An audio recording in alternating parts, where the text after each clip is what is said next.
Anyways, to start, let's talk about everyone's favorite planet, the moon. If it makes you feel any better that the moon is considered a planet, they had a special term for the sun and moon. They call them luminaries, which may be easier to digest. Anyways, the moon is one of the more complex of the planets, yet it often goes overlooked in both real life and in astrology. Not too many people talking about its impacts on the hormones of both men and women, for instance. It goes through a full cycle of the zodiac every 28 days or so. And over this period it has all kinds of unique interactions with the sun that have tangible effects on not just the world around us, but on us as well. It's a part of the big three that people tie to the personality, but it's so much more than that. In many ways, the moon can be more important than the sun, especially if you were born at night. The phase of the moon when you were born will also have an impact on how it operates. The moon is a receptor of light after all. It receives, reflects, and even blots out light. There's full moons, new moons, lunar and solar eclipses, but even the phases in between have their own meaning. All of these will have interesting impacts on the chart that no other placement does. Oh, and it also represents a number of very specific things in a chart, such as your relationship with your mother.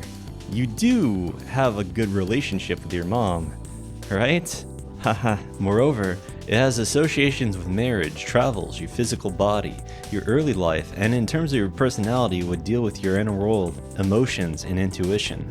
Its placement reflects the way that we process emotions as well as the more subconscious information. I've noticed that it has some relation to sleep as well, as if the stars align and the moon is afflicted in some way, it indicates stress, and it can cause issues with sleeping and peace of mind. I find that in many ways the moon and Mercury rule over matters associated with different aspects of the mind, and in a situation where the moon is situated in a sign ruled by Mercury, the moon takes on those aspects. I've read for a few people who have done coding, at least 2 of them professionally. In one case where it was in the 6th house, they wound up working their inner mind out in a sense, where they would do tasks that empowered the inner world to operate in such a way that it was similar to Ululilia's mind game, sort of like a muscle where it gets stronger and can eventually conceive of things in a more abstract yet structured way.